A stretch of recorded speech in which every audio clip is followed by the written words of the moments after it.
Recently, we had a 4-month-old child brought with a history of tachypnea. Is there any other complaint like cough, fever, weight loss? Nothing. So, what is this child? This 4-month-old child with a birth weight of 3.5 kgs cried immediately after birth. The only issue is tachypnea for the past 3 months.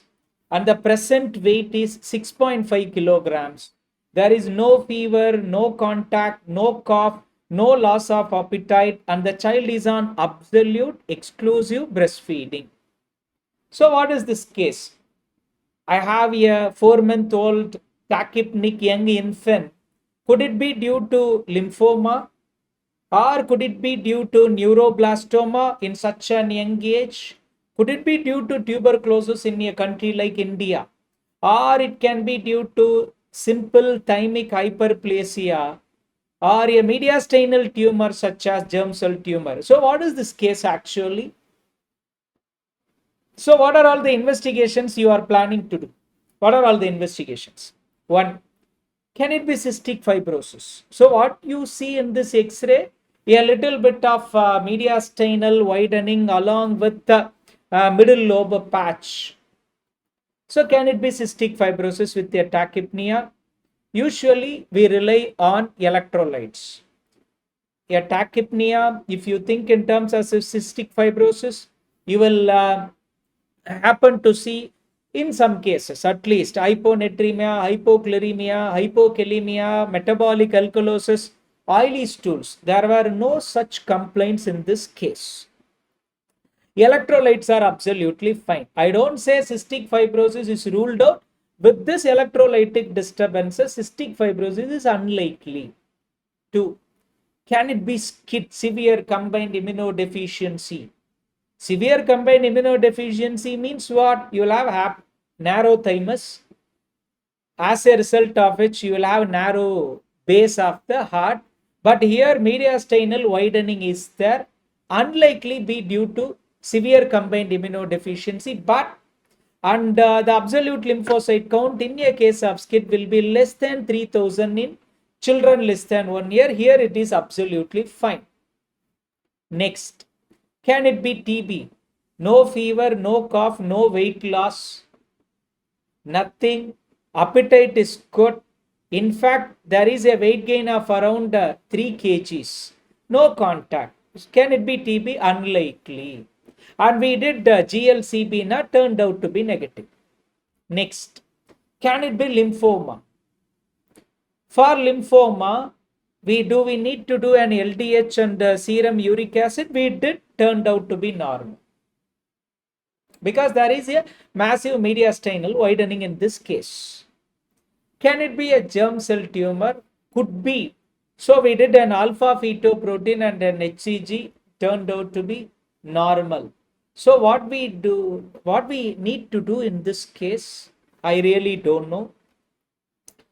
But we went for CECT, okay, contrast enhanced CT scan, which showed numerous necrotic mediastinal nodes. Then we proceeded for BAL. BAL showed caseation, bronchoscopy, flexible bronchoscopy, which showed caseation in the right main bronchus. And from BAL, CB0 turned out to be positive and it is R sensitive. The child is started on ATT, HRZT for about 6 months, HRZT for 2 months and HRE for another 4 months. So what is the carry home in this case? As per NTEP guidelines, there should be fever of more than 2 weeks.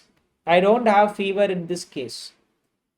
There should be persistent cough for more than 2 weeks. There is no fever, there is no cough at all, despite having that endobronchial TB. Weight loss of more than 5% in the past 3 months. I have weight gain. I don't have weight loss in this case. Really, it was surprising to us. So, what is this? What is this? This is turned out to be tuberculosis.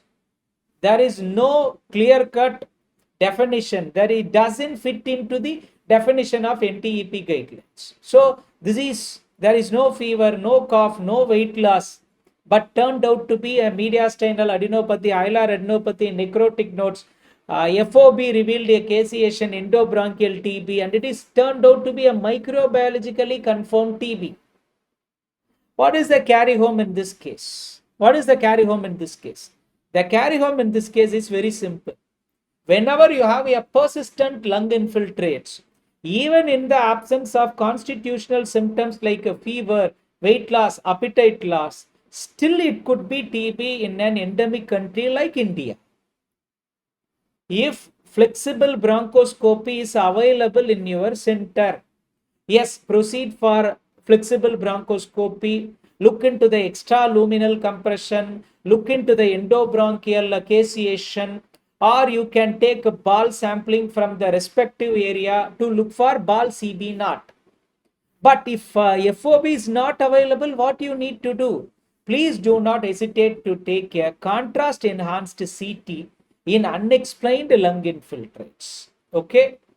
Places where scope is available is okay. Places where scope is not available, contrast enhanced CT will definitely show necrotic nodes, and with the help of necrotic nodes, more in favor of a tuberculosis. So this is all about in this case. So what is the carry home again?